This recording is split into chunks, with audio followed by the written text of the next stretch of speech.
വെള്ളിവറ വിമാക്സിൻ്റെ മുന്നിൽ കൂടെ പോകുമ്പോഴാണ് നമ്മളെ സൂക്ഷ്മദർശിനിൻ്റെ പോസ്റ്റർ ശ്രദ്ധയപ്പെട്ടത്. എന്നാൽ പിന്നെ ഒന്ന് കയറി കാണാമെന്ന് വിചാരിച്ച് അങ്ങോട്ട് കയറി. ഈ പടം കോമഡിയാണോ ത്രില്ലറാണോ അറിയില്ല, കണ്ടു പറയാം. അപ്പോൾ ഗൈസ്, പടം കണ്ടു. MCG ഡയറക്റ്റ് ചെയ്ത സൂക്ഷ്മദർശിനി. ഇപ്പം എന്താ പറയാന്ന് വെച്ചാൽ, ഒരു കഞ്ഞിയൊക്കെ പ്രതീക്ഷിച്ച് പോകുന്നവർക്ക് നല്ലൊരു ബിരിയാണി തന്നെ കഴിക്കാൻ പറ്റും. പക്ഷേ ഓൾറെഡി കുറച്ച് ഹിൻസൊക്കെ കിട്ടി. ഇതിൻ്റെ ഒരു ഏത് കാറ്റഗറി എന്നൊക്കെ അറിഞ്ഞിട്ട് പോവുകയാണെങ്കിൽ അത്ര ഒരു സസ്പെൻസ് കിട്ടണമെന്നില്ല. എന്നാൽ പോലും ഇനീഷ്യൽ ഡേയ്സിൽ പോയവരെ സംബന്ധിച്ച് ഒരു എന്താ പറയുക, ഒരു ഫാമിലി എൻ്റർടൈനറോ അല്ലെങ്കിൽ കോമഡി മൂവിയോ പ്രതീക്ഷിച്ച് പോകുമ്പോൾ ഒരു സസ്പെൻസ് ത്രില്ലർ അല്ലെങ്കിൽ ഒരു ക്രൈം ത്രില്ലർ കിട്ടുക എന്ന് പറയുമ്പോൾ അതൊരു ബിരിയാണി തന്നെയാണ്. എസ്പെഷ്യലി നമ്മളെ ബേസിലിൻ്റെ ഭാഗത്തു നിന്ന് ഇങ്ങനെയൊരു കാറ്റഗറി മൂവി ആദ്യമായിട്ടാണ് വരുന്നത്. അപ്പം കഥ സിമ്പിളി പറയുകയാണെങ്കിൽ, നെയിം പറയുന്ന പോലെ സൂക്ഷ്മദർശിനി, അതായത് ഇതിലെ ക്യാരക്ടർ നസ്രി ചെയ്യുന്ന ക്യാരക്ടറിൻ്റെ പേരാണ് പ്രിയദർശിനി.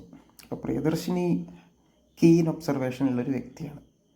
അതായത് ഒരു സൂക്ഷ്മദർശിനിയിലൂടെ നമ്മൾ നോക്കുന്ന കാര്യങ്ങൾ പ്രിയദർശിനി എന്ത് ചെയ്യും, തൻ്റെ ചുറ്റുവട്ടവും പരിസരമൊക്കെ എപ്പോഴും നിരീക്ഷിച്ചുകൊണ്ടേയിരിക്കും. അപ്പം അങ്ങനെ ക്യാരക്ടറുള്ളൊരു വ്യക്തിക്ക് തൻ്റെ ചുറ്റുവട്ടത്ത് നടക്കുന്ന ചില സംഭവവികാസങ്ങൾ ഉൾക്കൊള്ളാൻ ബുദ്ധിമുട്ടായതുകൊണ്ട് അതിൻ്റെ പിന്നാലെ ഇറങ്ങിത്തിരിഞ്ഞ് ലാസ്റ്റ് ഫൈനലി ഒരു എന്താ പറയുക, ഒരു ഒരിക്കലും വിചാരിക്കാത്തൊരു ട്വിസ്റ്റിലേക്ക് എത്തുന്ന സ്റ്റോറിയാണ് ഇതിൽ പറയുന്നത്. സോ എന്തുകൊണ്ട് നമ്മളെ എൻ്റർടൈൻ ചെയ്യിക്കാനും ക്ലൈമാക്സ് വരെ പിടിച്ചിരുത്താനും പറ്റിയ അത്യാവശ്യം തുറപ്പ് ചീട്ടുകൾ ഈ മൂവിയിലുണ്ട് എന്ന് തന്നെ പറയാം. ചില കാര്യങ്ങൾ നമുക്ക് ലോജിക്കലി ഓക്കെ ആണെന്ന് തോന്നില്ലെങ്കിൽ പോലും നമുക്ക് ആ തലവൻ മൂവി അല്ലെങ്കിൽ കൂമൻ, ഈ ആസിഫ് അലീൻ്റെ ഒരു ക്രൈം ത്രില്ലർ, ആ മൂവീസൊക്കെ കാണുന്ന ആ ഒരു എൻഡ് വരെ നമ്മളെ പിടിച്ചിരുത്തുന്ന ഒരു ഘടകം ഈ മൂവിയിലുണ്ട്. സോ വൺ ടൈം വാച്ചബിൾ തന്നെയാണ്.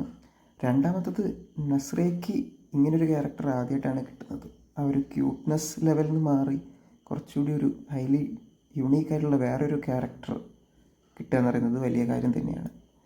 സോ ആദ്യമേ പറഞ്ഞ പോലെ തന്നെ കോമഡി എൻ്റർടൈനർ ലൈക്ക് ജയ ഹേ പോലുള്ളൊരു പടം പ്രതീക്ഷിച്ച് പോകുമ്പോൾ നേരെ ഓപ്പോസിറ്റ് ആയിട്ടൊരു ത്രില്ലർ കിട്ടുമ്പോൾ ആ ഒരു ട്വിസ്റ്റ്, ആ ഒരു കിക്ക് വളരെ വലുതായിരിക്കും. പക്ഷെ ഇപ്പം മൂവീസ് ഇറങ്ങിയിട്ട് ഒരു 4 ഡേ ആയതുകൊണ്ട് ഓൾറെഡി എല്ലാവർക്കും ഹിൻഡ് കിട്ടിയിട്ടുണ്ടാവും ഏത് കാറ്റഗറിയിൽ വരുന്ന മൂവിയാണെന്ന്.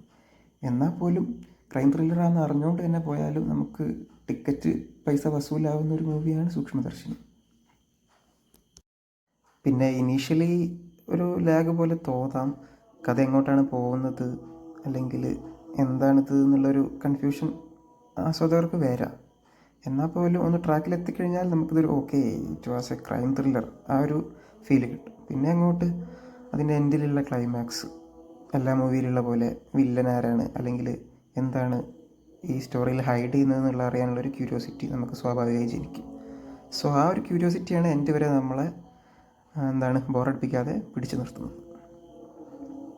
സോ ബേസിൽ നസ്രീനെ സംബന്ധിച്ച് ഒരു യൂണീക്കായ ഒരു ക്യാരക്ടേഴ്സ് കൊണ്ടുവരാൻ പറ്റിയിട്ടുണ്ട്. MCG ഇതിൻ്റെ ഒരു ക്രൈം ത്രില്ലർ, അദ്ദേഹത്തിൻ്റെ ആദ്യ മൂവി നോൺസെൻസ് ആയിരുന്നു, മീൻസ് മൂവി നെയിമാണ് നോൺസെൻസ്. സോ സെക്കൻഡ് മൂവി ഈ സൂക്ഷ്മദർശിനി എന്തുകൊണ്ടും ഒരു പരീക്ഷണ ചിത്രമാണെങ്കിൽ പോലും നല്ലത് തന്നെ പറയാവുന്നതാണ്.